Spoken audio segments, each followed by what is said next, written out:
mahakama kuu itatoa uamuzi wiki ijayo kwenye kesi iwapo kiongozi wa Jubilee Uhuru Kenyatta na mgombea mwenza William Ruto wanafaa kuwania nafasi ya urais. Kikao cha majaji watano walioanza kusikiliza pande mbili za mawakili wanaowakilisha kesi hiyo kilisema kwamba kitatoa uamuzi huo siku ya Ijumaa ya tarehe 15 baada ya kuafikiana na taarifa za mawakili. Wakati huo huo, mwanasheria mkuu Githu Muigai na tume ya uchaguzi na mipaka IEBC imeitaka mahakama kuu kutupilia mbali kesi hiyo kwa misingi ya mahakama kwamba haina mamlaka ya kuleta utatuzi dhidi ya migogoro ya uchaguzi wa urais. Ilikuwa ni fursa ya kikao cha majaji watano wa mahakama kuu ya Milimani kusikiza taarifa ya mawakili kutoka pande mbili za kesi inayomzuia naibu waziri mkuu Uhuru Kenyatta na aliyekuwa mbunge wa Eldoret ya Kaskazini William Ruto kuwania nafasi za uongozi wa taifa. Na huku kila wakili kutoka pande zote mbili akithibitisha kupitia nukuu za katiba, majaji hao walikusanya taarifa zao huku wakiwasikiza kwa umakini. Wakili Evans Monari alitoa taarifa kinakili kipengee cha kanuni ya kuitaka mahakama kutupilia mbali kesi hiyo kwani haina mamlaka ya kuamua masuala ya kisiasa ambayo ni jukumu la tume ya IEBC. Aidha, alisisitiza kesi hiyo haina umuhimu wowote kwa kuwa shahidi mmoja aliondolewa.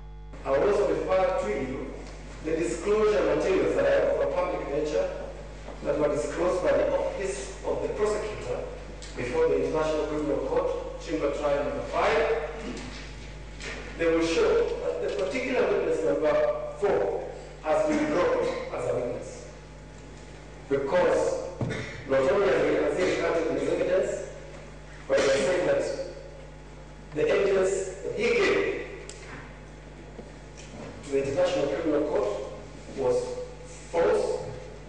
Aidha, wakili Kibe Mungai aliyewakilisha chama cha TNA alisisitiza kesi hiyo itipiliwe mbali kwa sababu walioifikisha mahakamani wametumia maneno ambayo hayatambuliki na kanuni za uchaguzi. Two words have been used quite a lot. Words that we submit have got no legal meaning and are extremely prejudicial, particularly to TNA and probably to Uhuru Kenyatta and William Ruto. One of these words are eligibility for office, and number two, the issues of suitability. My Lord, nowhere in our constitutions or in the election laws are these words defined what they are supposed to mean. Lakini kwa upande wa mashtaka, mawakili waliowasilisha kesi hiyo walijitetea kupitia kipengee cha 70 cha katiba na hata kifungu cha 6 kinachozungumzia swala la uongozi na uadilifu. The jurisdiction of the High Court of Kenya is set out under Article 165 of the Constitution of Kenya. That particular article gives this honorable original jurisdiction.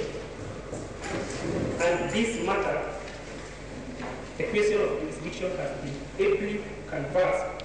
Majaji hao watano, Jaji Mbogholi Msaga, Luka Kimaru, George Kimondo, Pauline Nyamwea na Helen Omondi walitupilia mbali ombi la wakili wa Uhuru la kutaka kutumia ushahidi wa shahidi wa 4 katika mahakama ya ICC katika kesi hiyo.